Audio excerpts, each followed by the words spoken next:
Welcome to another episode of Daily Musings from Sacred Ground.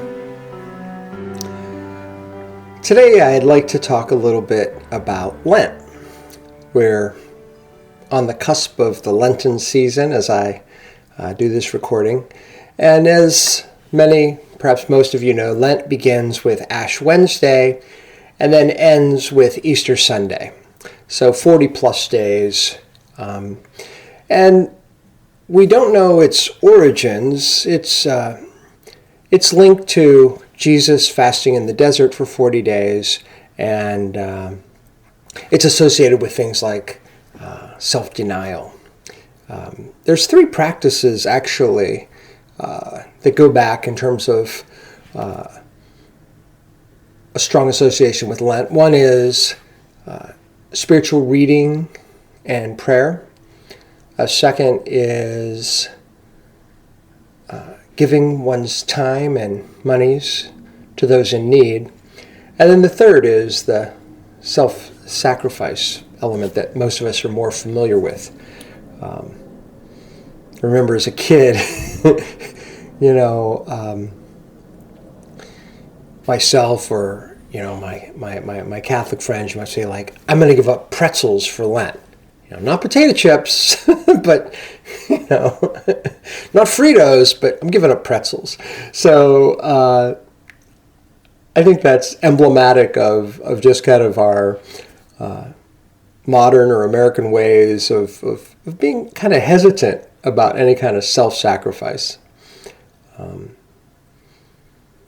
I think about Lent, I find myself thinking about mind, body, spirit, and how those three, how that Holy Trinity kind of relates to each other. And a little story pops into my head of a fella I know, not particularly a religious guy, but years ago he decided to change his diet, not go on a diet, but to change his whole pattern of eating. And he's been doing this now for years. But when he was about 6 months into it, he said,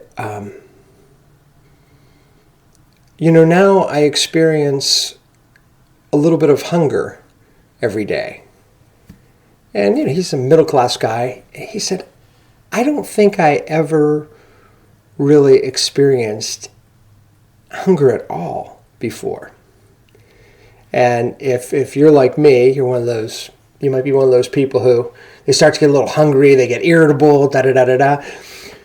Well, here's an invitation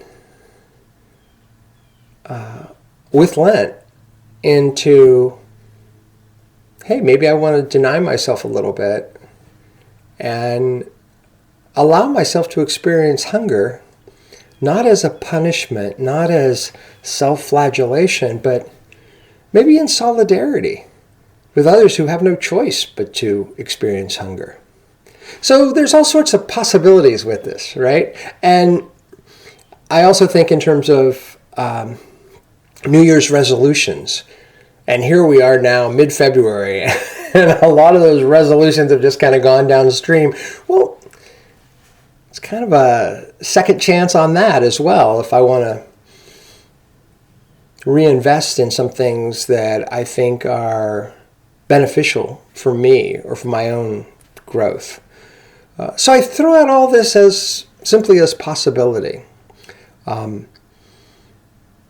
I think sometimes we set up aspirations or goals for ourselves that might be too lofty, and then we don't meet them, and then we're frustrated with ourselves, or we start doing all kind of negative judgment on ourselves. And I certainly don't want to encourage that. But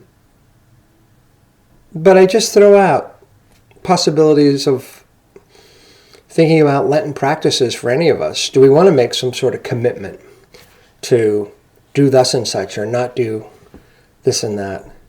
And I'll toss out one other little thought on this.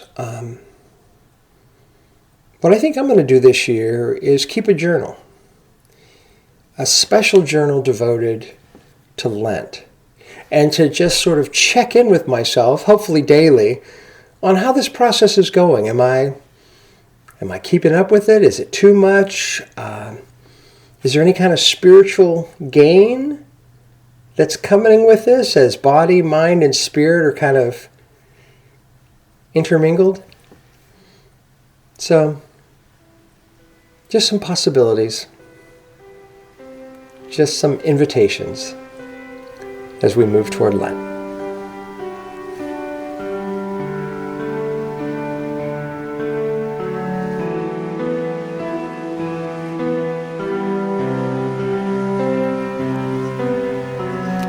I'm Michael Malley, and you've been listening to Daily Musings from Sacred Ground.